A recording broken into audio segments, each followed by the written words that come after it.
بەناوی خوای بەخشندەی میهرەبان، درود و ڕەحمەت بۆ سەرگانی پێغەمبەری ئیسلام و بۆ سەرگانی یارانی و شوێنکەوتوانی بەگشتی. سڵاو و ڕەحمەت و بەرەکاتی خواتان لێبێت خوشک و برائەزەکانم،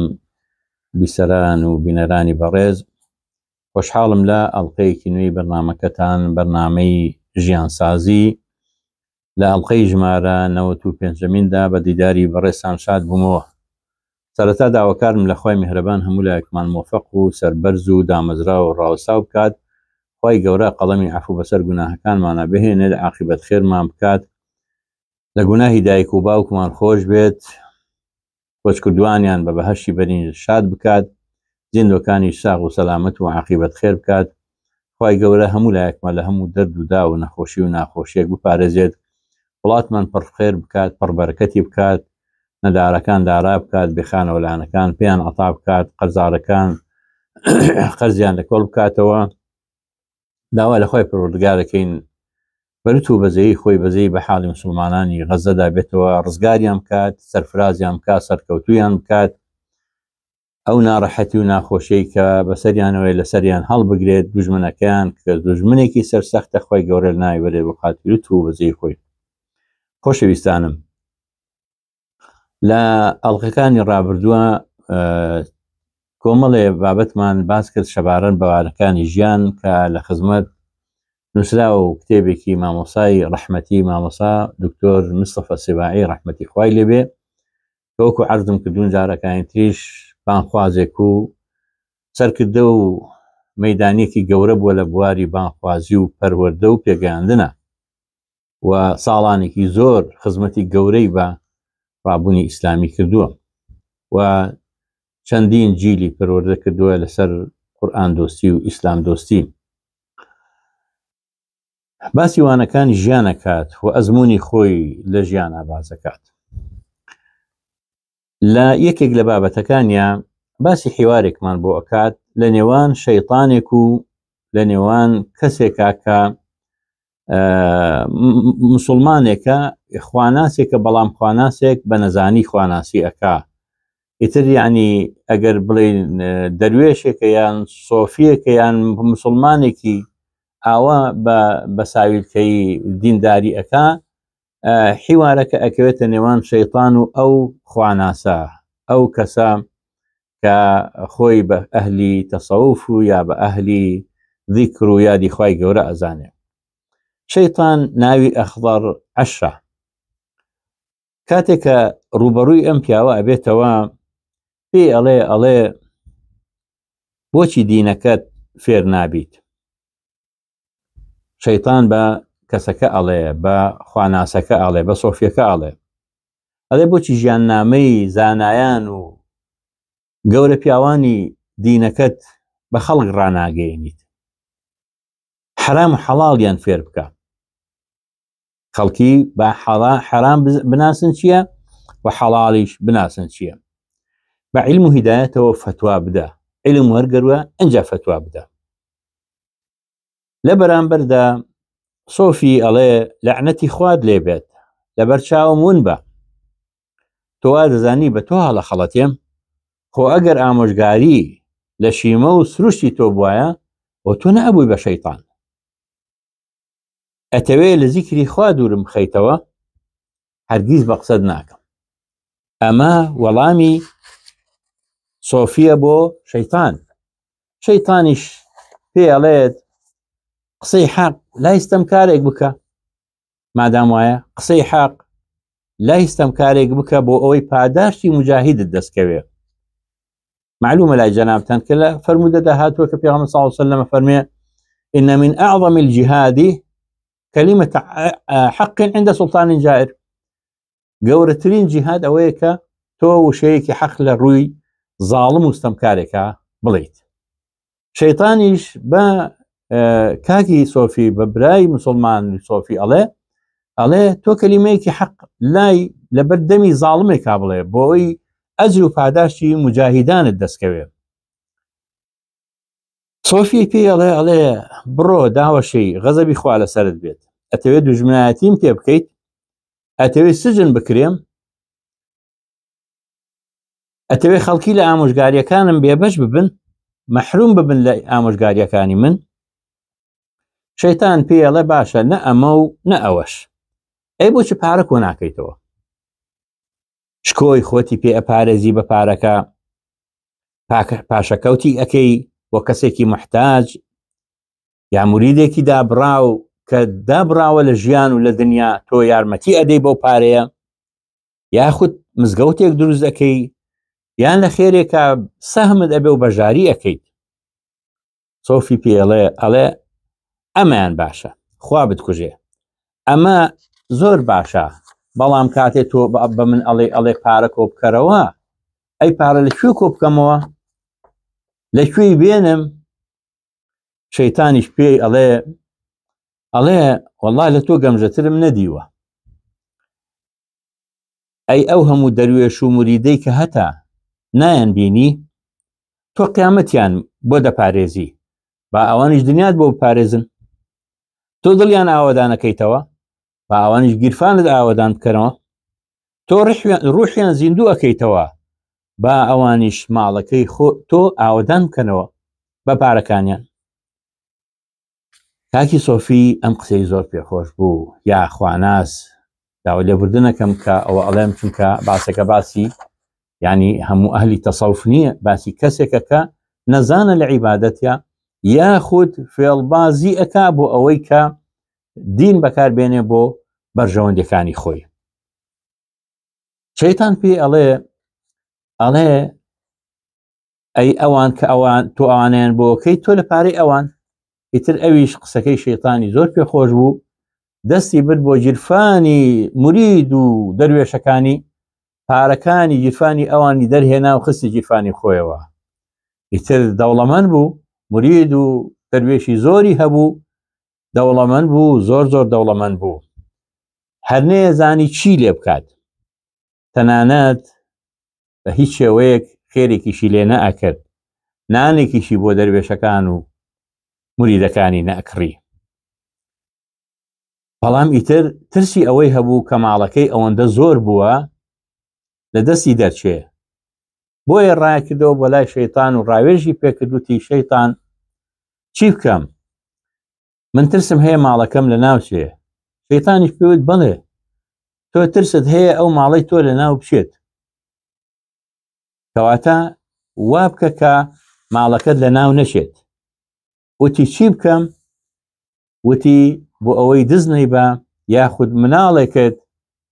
کوڕێکت، کچێکت تەخشان و پەخشانی پێنەکە، بڕۆ بیە بە زەوی، بە ئەراضی، بیە بە مەزرعە، بڵاوی بکەرەوە،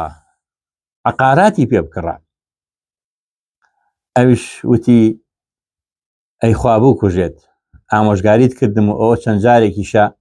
لە ونبوون و لە ضیاع، جان لە دوای جار تۆ من ڕزگارەکەیت. بەڵام دوایی کارەکەی کەشف بوو کە ئەم کەسە نەس بوو، وەکو چۆن بڵێ ئیحتیالەکات، خەڵکی هەڵەخەڵەتێنێ، دەستی مرید و دەروێشەکانی ئەبڕێ، گیرفانیان خاڵیەکە هەمووی بۆ خۆی ئەبات. دیارە ئەوانەشی کەشف بوو، بەڵام لە هەمان کاتا جارێکی تر ڕاوێژی بە شەیتانەکەی کردەوەتی ئەی چی بکەم؟ وتی بڕۆ سەیارەی پێ بکڕە، بڕۆ خاونی پێ دروستکە، بڕۆ قەسر و قسووری پێ دروستکە. وتی ئەترسم ئەوەش هەر لە ناوچێ، یاخود کەشف ببم. شەیتان پێی وت خوا چاکت بۆ نەکە، ئەی ناتوانی بە ناوی کوڕەکەتەوە، بە ناوی کچەکەتەوە، بە ناوی ژنەکەتەوە تۆماریان بکەی؟ ئەو کاتەی ترخۆ تۆ ئەتوانی سوێن بخۆی بڵێ یەک شتم بە ناوەوە نییە، یەک شت مڵکی من نییە، بەڵام هەمووی مڵکی کوڕ و کچەکانتە و خێزانەکەتە، هەر وەکەوەی کە ئێستا معلومە لای جەنابتان کە ئەی بینین.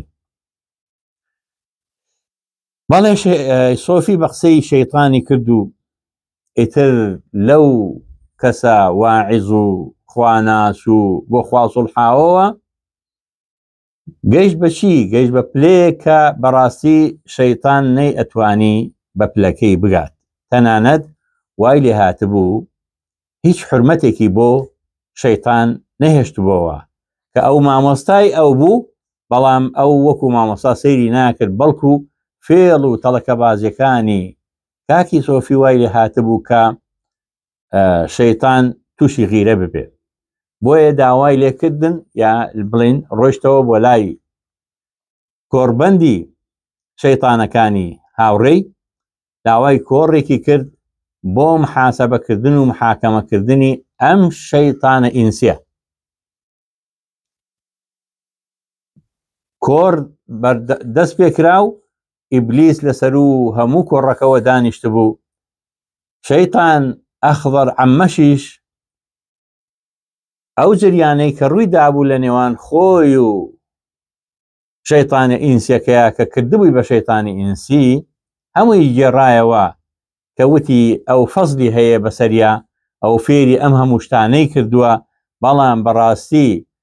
ئێستا ئەو دەرەجەی ئەوەندە بەرز بۆتەوە کە تەنانەت خەڵکانێکە لەوە پێش ئەگەر ئێمە گومڕامان بکردنایە، بەڵام بەهۆی ذیکرێکەوە، بەهۆی ئامۆژگاریەکەوە، بەهۆی وەعزی مامۆسایەکەوە، بەهۆی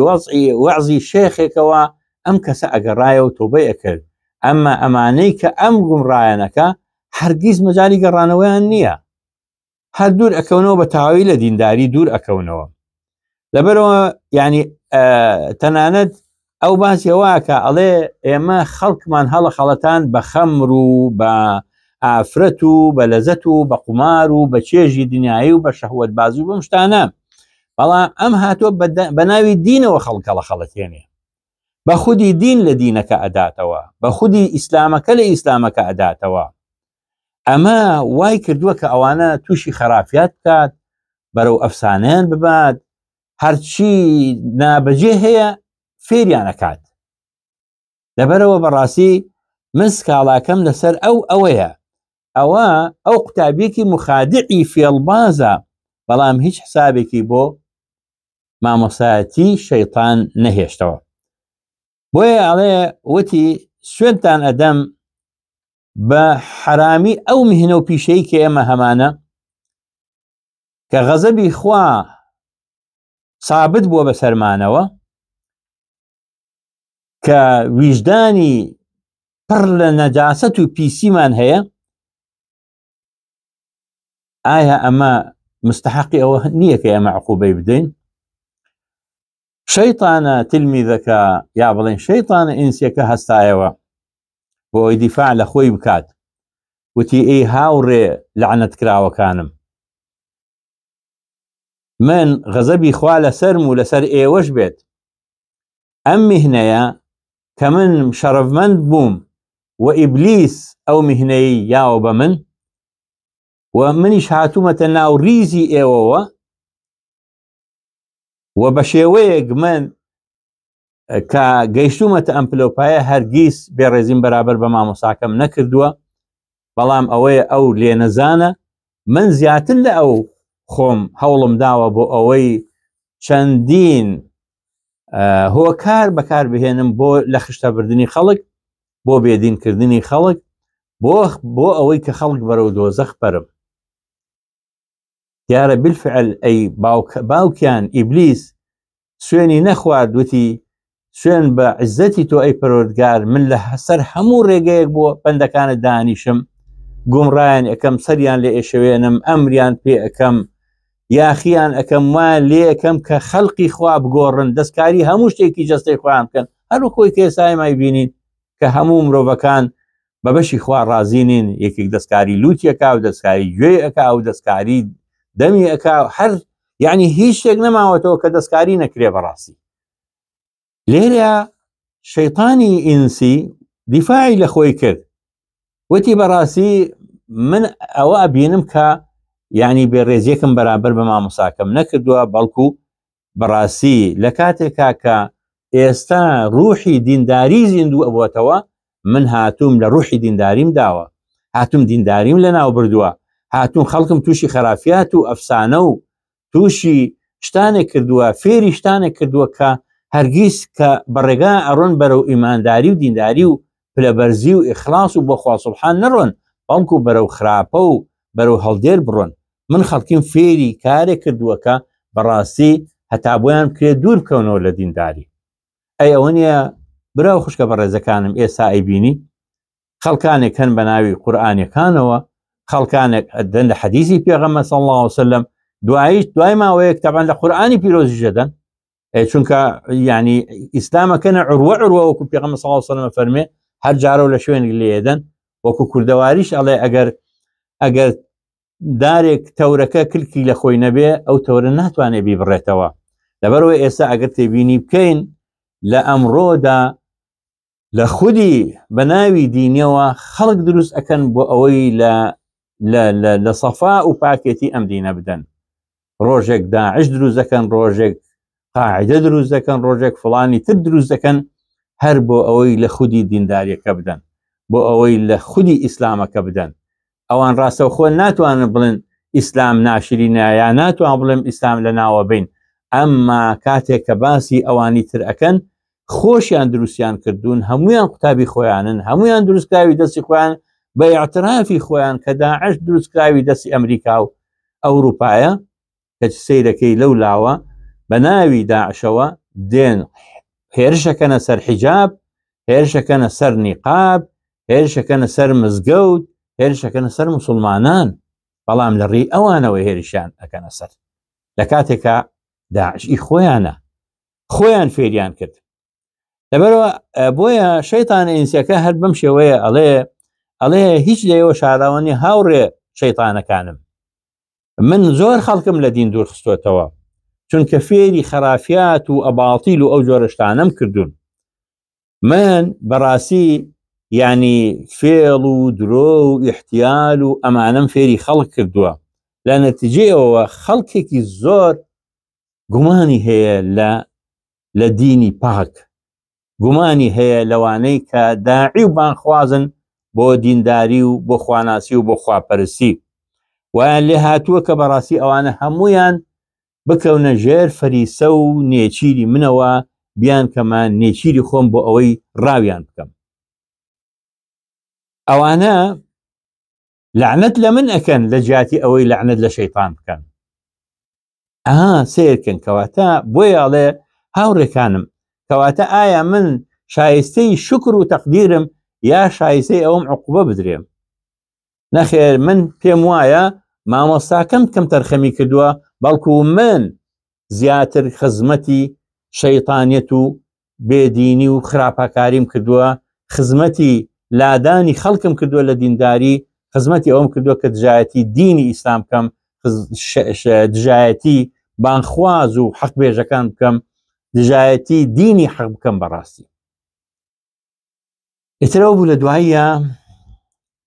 شەیطان کە ئیبلیس گەورەی هەمویان بوو هەستایەوە سەر پێ و پێیوتن وتی ئامادەبووان بەو پێی کە ئەمە داوا لەسەر کراوە و بە پێی مادەی ئەوە لە نظام و دەستوری شەیطانیمانە وتی ئەوە بەڕاستی ئێمە بڕیارماندا لە قەبی ئوستاد لەم شەیطانە ئینسیە بنین و ئوستادیەتی پێ ببەخشین لە فێڵ و تەڵەکە و خراپەکاری و لە خشتە بردننی خەڵکە ئەزیزانم ئەم حکایەتە و ئەم واقعەیە کە لێ نێوان شەیطانێک و شەیطانێکی ئینسیا دروست دەبێت بەڕاستی بەهۆی نەزانی و نەفامیەوە بەهۆی تێنەگەیشتن لە دینەوە بەهۆی بۆخوا نەژیانەوە ئینسان تووشی ئەوە بێت بۆیە هەموو کردەوەیەک پێویستی بە دووشی سەرەکی هەیە یەکەمیان پێویستی بە ئەسوەبیەت هەیە کاتە پێویستی بەوە هەیە کە سەواب بێت کە ڕاست بێت کە موافق بێت لەگەڵ شەرعە لەگەڵ دینە لەگەڵ فقها و هەروەها دووەمیان ئەبێ ئەخلاصیەتی تیابێ واتە تەنها بۆ خۆ لەبەرخوا بێت کەواتە ئەزیزانم ئێمە بە وریای خۆمان بین و ئەبێ وریای ئەو کەسانش بین کە بە ناوی دینەوە فێڵ لە خەڵکەکەن بە ناوی دینەوە فێڵبازی ئەکەن بەسەر دینەوە ئەژین ئیسلام ناشرینەکەن لای خەڵک گیرفانی خۆیان پڕ ئەکەن و گیرفانی خەڵکانی تر و کەسانی هەژار خاڵی ئەکەنەوە بۆ ئەوەی خوانی پێ دەوڵەمەند بکەن ئومێ دەکەم ئەم واقعەیە بەرچاوڕۆشنمان بکات کە شەیطان بەلای خۆیان نەمان بات فێڵمان لێ نەکات نەمان کاتە شەیطانێکی تری ئینسی کە پلەمان وای لێ بخوا پەنابە لە شەیطانە جینیەکە بەرزتر بێتەوە لە شەیطانیەت و لە خراپەکاریە. خوای گەورە هەموو لایەکمان پارێزێ، دامەزرا و ڕاوەستاومان بکات، خوای گەورە ئیخلاسمان پێ عەتا بکە، خوای گەورە بەرچاو ڕۆشنمان بکات بەوەی کە بە بەسیرەتەوە دینداری بکەین و بە بەسیرەتەوە بانگەواز بکەین بۆ دینەکەی خوا و هەروەها ئیخلاسمان هەبێ لە کار و کردەوەکانمانە. أقول قولي هذا وأستغفر الله لي ولكم، والسلام عليكم ورحمته وبركاته.